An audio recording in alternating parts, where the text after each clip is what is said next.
Now this looks like a normal empty plate, right? But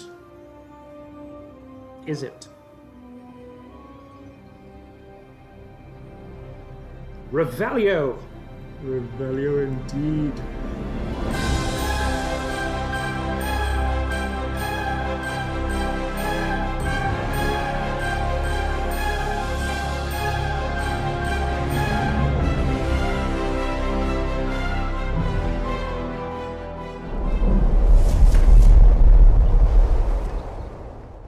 Can I just say that if you haven't gotten your hands on this waffle burger, you really must, like, quickly. I want to talk to you about Fantastic Beasts. The Crimes of Grindelwald. Oh. Oh my god.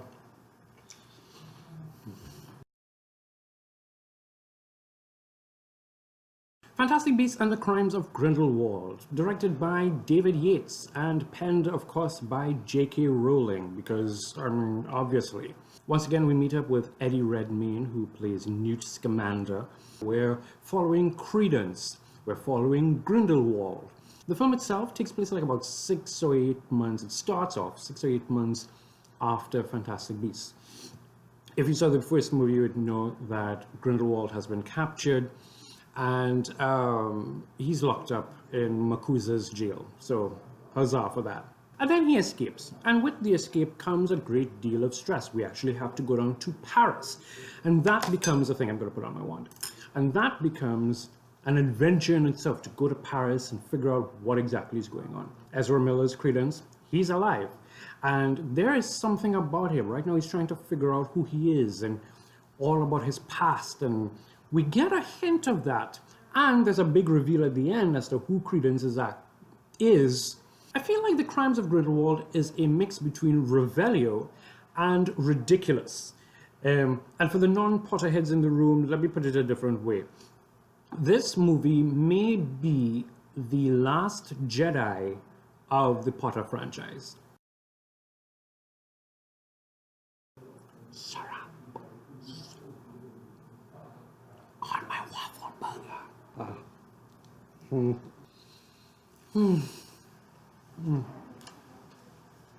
Now, it's not to say that Fantastic Beasts: The Crimes of Grindelwald isn't a good movie. Visually, it's stunning. And it's one of those things where you want to go and see it again. In fact, I recommend seeing it again. Because there's so many questions afoot. There's so many things that are happening that you kind of need to go back and see it again, if not for any other reason than to solidify in your mind what exactly is happening. And I say that it is the last Jedi of the Harry Potter franchise because I know that fans are going to be divided. Now, for me, I came to the Potter universe late. I knew enough that I could hold a conversation with Potterheads, but I wasn't in it completely. I will throw this in just for the sake of throwing it in. JK's reveal as to who Credence really is does not mean that it will affect what we've established in the Harry Potter universe.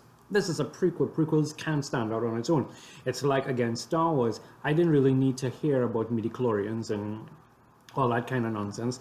But as long as Anakin Skywalker turns to the dark side, that's all that matters. And I feel it's the same thing that will happen within Fantastic Beasts. But it is one of those movies that's going to make you question what is happening here, like days after. I'm talking days after, in a quiet space. You're sitting down there thinking, what is this? Why is this happening? Why did they choose that?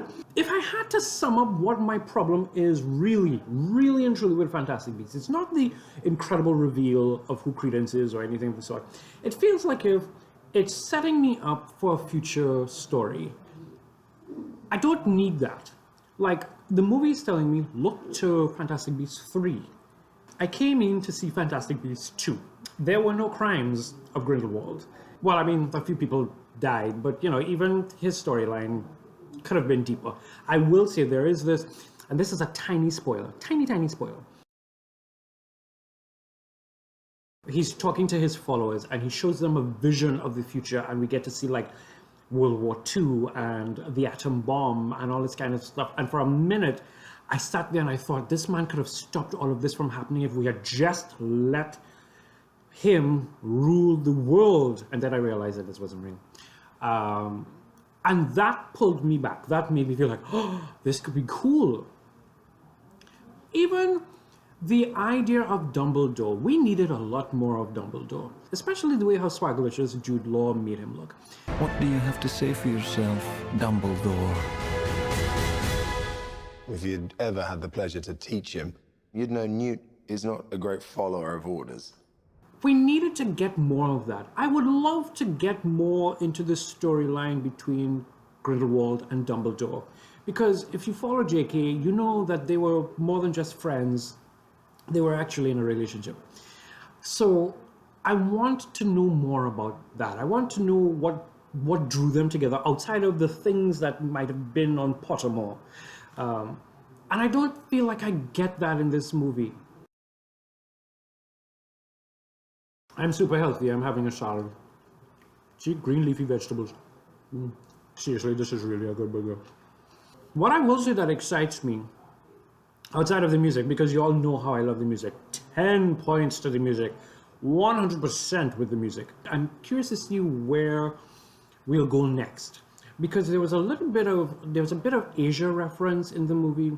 There's a bit of Africa referenced in the movie, and we know that there are schools in Africa, and there's schools in Asia, and there's a school in Latin America, in Brazil. So it could be really interesting to see where movies 3 to 5 takes us, and I'm actively looking forward now to Fantastic Beasts 3. By the way, there really wasn't that much Fantastic Beasts in Fantastic Beasts 2. It's like we had some beasts that could have been really cool to explore, but unlike the first film, it was really more about the humans. And maybe that's the thing, maybe the magical humans are fantastic beasts in themselves. Maybe Grindelwald is a fantastic beast because reasons. I have to admit, I'm in the Colin Farrell should have played it camp.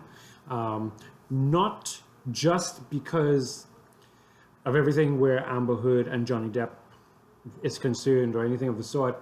Not just that, because that was a major part. But I feel like I'm tired of Johnny, which may not necessarily be his own fault. I mean, he gets typecast in these things. But the idea of seeing Colin Farrell in the first one and seeing how he moved, I was like, I would love to see more of Colin Farrell, but that didn't really work out. In the end, Fantastic Beasts: The Crimes of Grindelwald is a good movie. It's not that fantastic. I feel though that this waffle burger, though, is fantastic, and I'm going to finish it.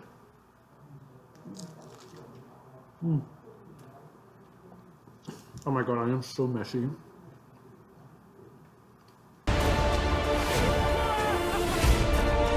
The time's coming when you're gonna have to pick a side. No, I don't do sides. What are you gonna do? I think it's something. You should see Fantastic Beasts in IMAX, because again, it's visually stunning. You get to see the nuances of every little scene. The music is 100% on point. I'm going to give it a 6.5 out of 10. That was my original score, I think. Maybe 6. So yeah, those are my feelings. That's my review. Those are my feelings on Fantastic Beasts 2, The Crimes of Grindelwald. I am going to go back because, like I said, I have questions. I have a lot of questions. And maybe I might have missed something. So I feel like I should go back. Hope to see you two in the cinema.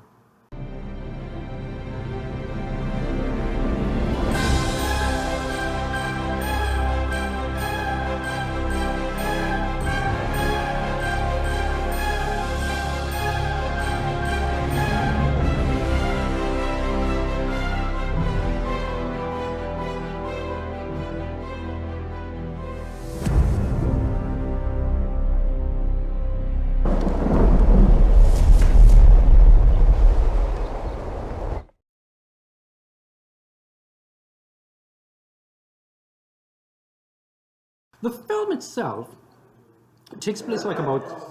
Hush, yes! The film itself takes place